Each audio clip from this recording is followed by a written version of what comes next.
The prices of commodities and inputs should reflect the true costs to society, not just the immediate cost of producing them, but also the environmental impact that the production of those goods and services carries for society. We need to make sure that we use a long-term planning horizon. We need to recognize that some goods are common goods or public goods. This means that they don't belong to one person or one company, but they belong to humanity as a whole. The atmosphere, the oceans, wetlands, forests. We need to recognize that those are very important for us, and we need to put special attention in the design of institutions and governance standards that are based, for example, on precautionary safeguards, so that we protect these public goods and these common goods for future generations. There are several things that need to be done. So you can do this at the national level. For example, when you are taking, let's say, a national perspective, they can be done at the regional level, or they can be done at the company or even at the household level.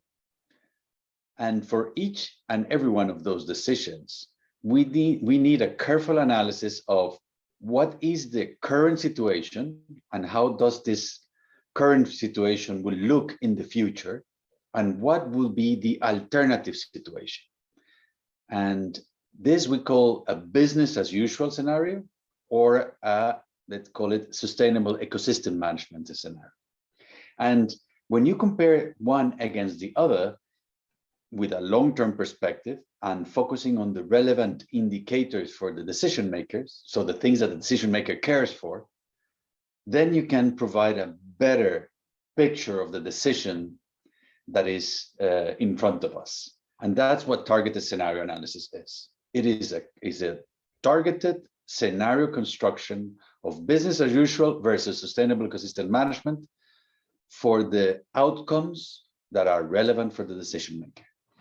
And when that is done, in principle, the decision maker can have a very powerful decision tool. We put ourselves in the feet of a decision maker. That is, for example, deciding whether to implement a series of policies to make the agricultural sector more sustainable, for example. Of course, the business as usual scenario is if you continue with the practices, the current practices, and so on and so forth. A sustainable ecosystem management scenario will be one in which you change a series of practices, a series of actions, and with that, in principle, you get a change in the outcomes. Say, for example, that you're producing pineapples, and you can produce pineapples under a business as usual scenario with impact on the surrounding land, agrochemicals, land deforestation, land use change, and so on and so forth. Competing diseases, so diseases that spread to the surrounding areas. But of course, this is something that is viable only for a very short period of time. Now, a decision maker might ask, so what is the alternative? What is the alternative scenario?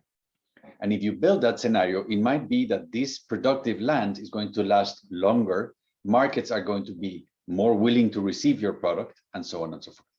But this is a complicated decision. So through UNDP's application of the targeted scenario analysis methodology, you can really construct these two scenarios carefully.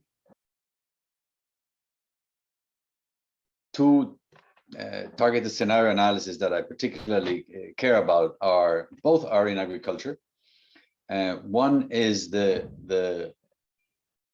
production of livestock, of meat and milk under standard conditions. And the other one is the production of milk under silvopastoral systems. This is two scenarios, one in which the cow basically is walking on the land, which has implications for ecosystem services, the amount of land that is needed, and so on and so forth. And silvopastoral systems, you combine that with trees and shrubs, and you provide feed to the cattle so that it's not always outside. And by that, you can significantly reduce let's say, the footprint of meat production on your own land, thereby generating higher profits, higher yield, and also more sustainable outcomes.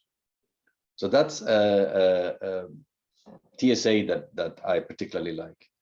And the other one is this one that I mentioned on pineapple, where we compared a business as usual scenario against a series of policies that were being considered by the Costa Rican government, Costa Rica being one of the biggest producers of pineapple.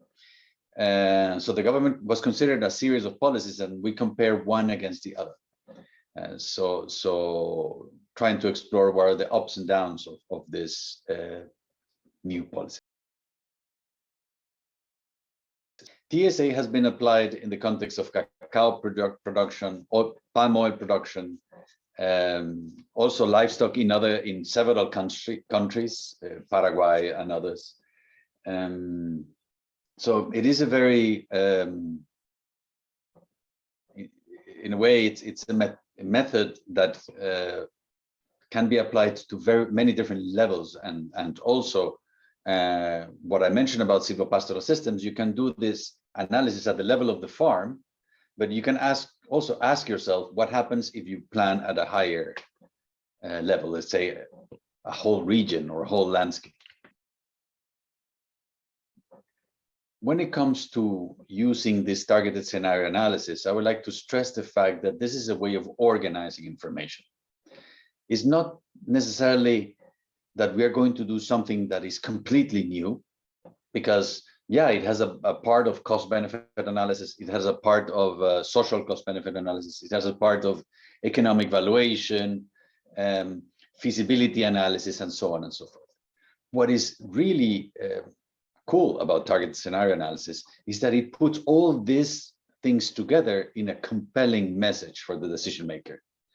So in a way, it's not just about doing things differently, it's about packaging the things that you do in a way that makes information much easily available to the decision maker. Frequently, when we are producing evidence, we focus so much on producing the evidence that we forget that the communication of that evidence is as important, or more important actually. And targeted scenario analysis is a way of bridging that gap. I think that's very important for UNDP and also for other institutions that care about science for impact. Science for impact requires much more than just the science. It requires the actual communication of science in a suitable way.